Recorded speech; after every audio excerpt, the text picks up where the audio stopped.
अस्सलाम वालेकुम, welcome to my YouTube channel. आज का जो हमारा टॉपिक है वह सेलुलर ऑर्गेनाइजेशन। ठीक है, सेलुलर ऑर्गेनाइजेशन का मतलब है कि हमने जो है वो ऑर्गेनिज़म्स जो हमने पढ़े थे उनको हमने उनके ऑर्गेनाइजेशन जो है सेल की बेस पे वो किस तरह की गई है। ठीक है, कि मतलब कितने सेल कितने ऑर्गेनिज़म्स में होते हैं, ये सारा कुछ देखेंगे। तो उसमें उन्होंने कहा है कि उसके मेजर जो है ना वो 5 ग्रुप्स हैं। 5 ग्रुप्स कौन कौन से हैं? उसमें है prokaryotes, protist, fungi, plants and animals. अब हमें पता है जो हमारे पास प्लांट्स हैं वो किससे मिलके बने हुए हैं? वो सेल से मिलके बने हुए हैं। तो यहाँ पर इसका मेन मकसद ये सेलुलर ऑर्गेनाइजेशन का मतलब यही है कि सेल से कैसे मिलके बने हुए हैं, कितने सेल जो हैं वो एक ऑर्गेनिज़म्स की फॉर्मेशन में हेल्प करते हैं। ठीक है, तो हर सेल में जो है हर जो ऑर्गेनिज़म्स में है वो कितनी तरह के और कितनी नंबर ऑफ़ सेल्स होते हैं। ठीक है, तो हम इसमें अगर बात करें तो हम कहते हैं 2 मेजर या बेसिक टाइप्स होती हैं सेल्स की। तो इसमें जो 2 मेजर टाइप्स हैं ऑर्गेनिजम्स की on the basis of the cells के हिसाब से, तो हम कहते हैं कि जो होता है वो प्रोकैरियोट्स होते हैं और दूसरे क्या होते हैं? यूकैरियोट्स होते हैं। तो इसका थोड़ा सा ओवरव्यू देखते हैं कि प्रोकैरियोट्स क्या होते हैं और यूकैरियोट्स क्या होते हैं। ओके, अगर हम थोड़ा सा ना इसका डिफरेंस देखें तो प्रोकैरियोट्स एंड यूकैरियोट्स में जो डिफरेंस होता है ना, तो प्रोकैरियोट्स का तो सिंपल है कि जो प्रोकैरियोट्स होते हैं ना उसमें सेल वॉल जो है वो प्रेजेंट होती है। ठीक है, जबकि हमारे पास जो यूकैरियोट्स होते हैं इसमें सेल वॉल प्रेजेंट नहीं होती। और प्रोकैरियोट्स में जो है जेनेटिक मटेरियल होता है, सम टाइम ऐसा होता है कि फ्लैजेला भी होता है। फ्लैजेला जो होता है ना ये मूवमेंट में हेल्प करता है। ठीक है, वो नेक्स्ट हम जो द सेल का जो चैप्टर है ना उसमें डिटेल में जाके पढ़ेंगे। ठीक है, इसी तरह यहाँ पे मैंने कुछ ऑर्गेनाइज लिखे हैं सेल्स के। ठीक है, जैसे कि हम कहते हैं सेल वॉल तो इसमें एब्सेंट है, लेकिन सेंट्रियोल, क्लोरोप्लास्ट, जेनेटिक मटेरियल हो गया, सीलिया हो गया, chloroplast, cytoplasm, ribosomes, mitochondria, vacuoles. ठीक है, इस तरह के जितने भी हमारे पास ऑर्गेनाइज होते हैं, जैसे कि लाइजोसोम्स हो गया, न्यूक्लियस हो गया, प्लाज्मा मेम्ब्रेन हो गया, ये सारी जो चीज़ें होती हैं ये यूकैरियोटिक सेल में प्रेजेंट होती हैं। जबकि हम अगर प्रोकैरियोटिक सेल की बात करें तो ये सारा कुछ जो है ये प्रोकैरियोटिक सेल में जो है ये एब्सेंट होता है। तो यही जो चीज़ें हैं ये बहुत एक मेन डिफरेंस है प्रोकैरियोटिक एंड यूकैरियोटिक सेल में। ठीक है, तो अब हम देखते हैं कि ये हमने बताया था कि सेल ऑर्गेनाइजेशन के अगर ऑर्गेनिजम्स के हम बेसिस देखें ना तो उसमें ये जो है ये सिर्फ 2 टाइप से बताई गई हैं। इसकी जो फर्दर है इसकी बेस पे जो है नेक्स्ट जो है वो ऑर्गेनाइजेशन कैसे होती है वो हम देखते हैं। अच्छा, जो पहली टाइप हम ऑर्गेनिजम्स की देखते हैं ना वो हम देखते हैं कि जो ऑर्गेनिजम्स हैं वो हैं यूनिसेलुलर ऑर्गेनिज्म। देखिए, यूनि का मतलब होता है 1। ठीक है, सेलुलर का मतलब होता है सेल्स। ठीक है, इसमें हम कहते हैं जो ऑर्गेनिजम्स होते हैं ना वो जस्ट एक सेल पे कंसिस्ट करते हैं। अब यहाँ पे जो एक ये सेल है ना यही तमाम चीज़ें यानी कि ये जो पूरा ये लाइफ जो होती है ऑर्गेनिजम्स की वो इसको लेके यानी कि इसको कंट्रोल कर रहा होता है। इसमें ये नहीं होता कि डिफरेंट टाइप ऑफ सेल्स होंगे वो डिफरेंट फंक्शन करेंगे, ऐसा नहीं होता, बल्कि सिर्फ एक ही सेल होता है। उस सेल की वजह से ही जो होता है जो ऑर्गेनिजम्स होता है उस पे बेस की जो लाइफ होती है वो बेस कर रही होती है। ठीक है, इसमें मैंने कुछ एग्जांपल देखी हैं, मेमा, पेरीमेशियम, यूग्लिना वगैरह। ठीक है, अब अमेबा हो गया, ठीक है, पैरामीशियम हो गया, इनमें क्या होता है सिर्फ एक ही सेल होता है। वो एक ही सेल जो है पूरी जो बॉडी का फंक्शन होता है वो परफॉर्म कर रहा था। अब हमें पता है जो सेल है सेल में डिफरेंट टाइप्स की जो ऑर्गेनाइज प्रेजेंट होती हैं। फॉर एग्जांपल हमने बात की थी लास्ट लेक्चर में कि जो सेल है उसमें माइटोकॉन्ड्रिया होता है। माइटोकॉन्ड्रिया क्या हेल्प करता है? वो जितने भी सेल में एनर्जी रिक्वायर होती है, ठीक है, वो अब एनर्जी वो देगा। ठीक है, अगर प्रोटीन की फॉर्मेशन होनी है तो राइबोसोम्स प्रेजेंट होते हैं। और दूसरा अगर जो पूरा एक सेल को जो कंट्रोल कर रही होती है चीज़, ठीक है, वो हमें पता है वो न्यूक्लियस होता है। तो इस तरह एक ही सेल में जितने भी ऑर्गेनेल्स होते हैं वो पूरी बॉडी के फंक्शन परफॉर्म कर रहे होते हैं। इसी पे ही जो है एक ऑर्गेनिजम्स की लाइफ बेस कर रही होती है। अच्छा, नेक्स्ट जो है ना अब हम बात करते हैं कॉलोनियल टाइप की। अब कॉलोनियल टाइप ये नहीं है कि जो है वो सेल चेंज हो गया या सेल नंबर ऑफ सेल, इसमें ऐसा नहीं है, बल्कि इसमें कहते हैं सेलुलर ऑर्गेनाइजेशन की ऐसी टाइप है जिसमें क्या होता है जो यूनिसेलुलर ऑर्गेनिजम्स होते हैं ना, यूनिसेलुलर ऑर्गेनिजम्स जो हैं ये नंबर ऑफ़ यूनिसेलुलर ऑर्गेनिज्म जो है ये इकट्ठे रहते हैं। ठीक है, इकट्ठे रह के क्या करते हैं, ये एक कॉलोनी की फॉर्म में रहते हैं। ठीक है, फॉर एग्जांपल हम जिस तरह कहते हैं ना कि हम एक कॉलोनी में रहते हैं। अब हमें पता है हम कॉलोनी में रहेंगे, हमारे साथ डिफरेंट जो है वो लोग रहते हैं कि कॉलोनी के अंदर, तो हमारा तो उनके साथ इंटरेक्शन होता है। बट यहाँ पे जो बात है वो अलग है। यहाँ पे जो यूनिसेलुलर ऑर्गेनिजम्स होते हैं ना इनका वैसे नहीं होगा कि एक सेल है यूनिसेलुलर ये दूसरा सेल है, ये आपस में जो है वो इंटरेक्ट करें, मतलब फूड की एक्सचेंज करें, एनर्जी जो है वो एक्सचेंज करें, ऐसा वैसा कुछ नहीं होता। जस्ट जो है इसमें क्या होता है ये इकट्ठे रहते हैं कॉलोनी की फॉर्म में, बट जो इनके फंक्शन होते हैं, जो मतलब ये लिव कर रहे हैं, ये सारा कुछ जो होता है इनके अपने लिए होता है, ठीक है। ये अपनी अपनी लाइफ जो है वो जी रहे होते हैं, कोई भी किसी के ऊपर डिपेंड नहीं कर रहा होता। तो इसमें जो बेस्ट एग्जांपल हमें मिलती है ना, वो वॉलवॉक्स की मिलती है, ठीक है। जो वॉलवॉक्स होती हैं ना, ये यूनिसेलुलर ऑर्गेनिजम्स होती हैं और ये क्या रहते हैं, ये पानी में रहते हैं। पानी में ग्रीन एल्गी, इनको हम ग्रीन एल्गी कहते हैं, ठीक है। अब इसमें क्या होता है, जो वॉलवॉक्स के सेल्स होते हैं ना, ठीक है, number of thousand of hundred of cells जो हैं वो इकट्ठे कॉलोनी की फॉर्म में रहेंगे, ठीक है। और ये अलग अलग रहते हैं, इनका ऐसा नहीं है कि जो एक सेल है वो दूसरे सेल पे डिपेंड कर रहा है फूड के नरिशमेंट के, उससे नो, बस जस्ट क्या है कि एज अ कॉलोनी की फॉर्म में रहते हैं, इकट्ठे रहते हैं, ठीक है। तो इस तरह ये कॉलोनियल टाइप होती है सेलुलर ऑर्गेनाइजेशन की, यूनिसेलुलर ऑर्गेनाइजेशन की।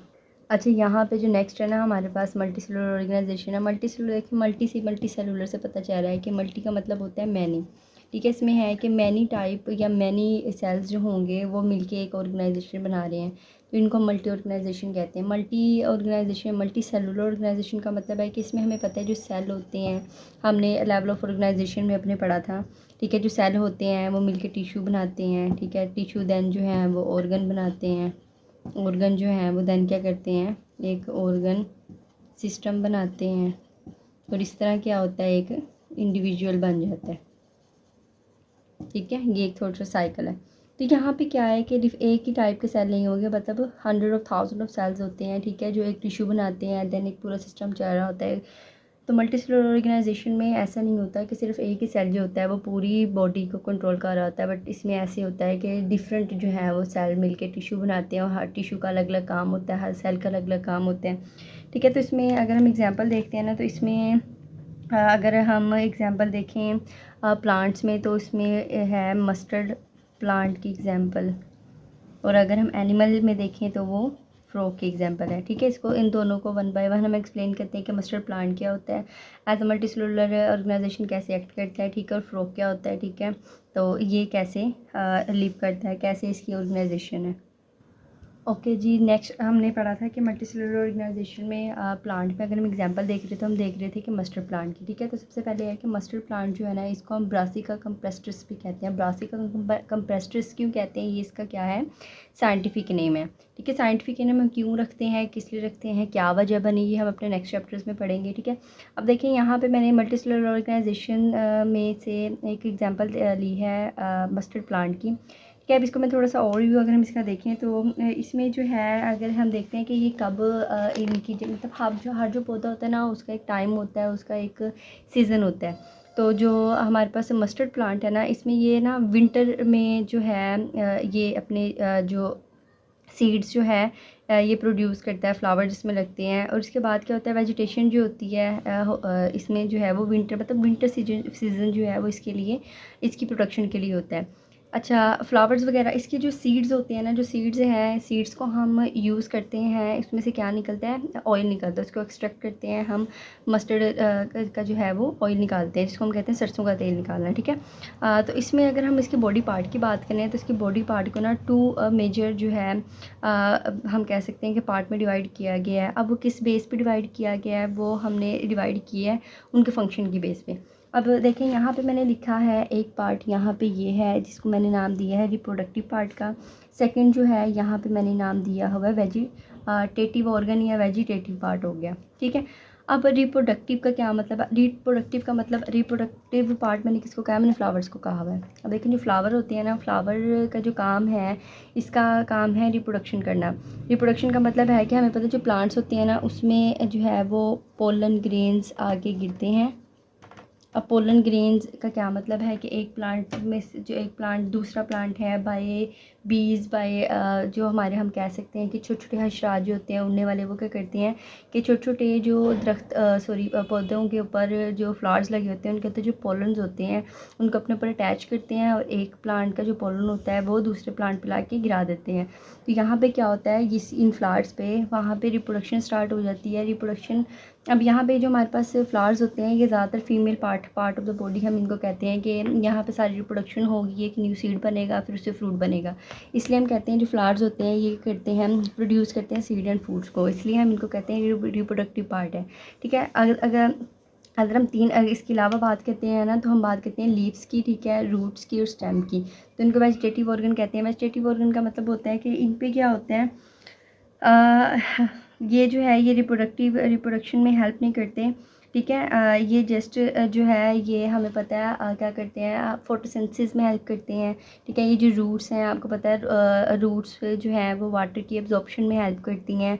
तो ये जो तमाम चीज़ें होती हैं, ये सारी जो काम है ये कौन करते हैं, लीफ स्टेम्प और हमारे रूट्स करती हैं। यानी कि पानी की ट्रांसपोर्ट करना, रूट टू स्टेम्प, ये सारी चीज़ें जो हैं ये वेजिटेटिव ऑर्गन करेंगे। जबकि रिप्रोडक्शन जो है वो जिससे नई सीड की ट्रांसफॉर्मेशन होती है, नया सीड बनता है, जिससे फ्रूट बनता है, वो कौन करते हैं, वो फ्लावर्स करते हैं। तो इतना क्लियर है आप लोगों को, ठीक है। तो नेक्स्ट जो हमारे पास है वो हम देखते हैं कि मल्टीसेलुलर ऑर्गेनिजम्स की जो एग्जांपल वो दी हुई है वो क्या है।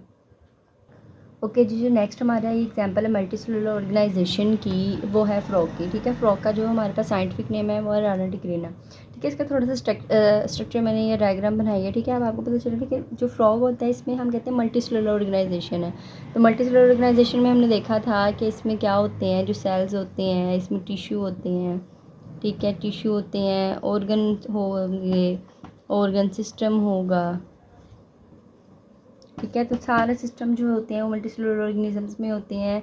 इसमें हम कहते हैं एपिथेलियल टिश्यू होते हैं, ग्लैंडुलर टिश्यू होते हैं, नर्वस टिश्यू होते हैं, मतलब हर तरह के टिश्यूज़, हर तरह के ऑर्गन, हर तरह का ऑर्गन सिस्टम।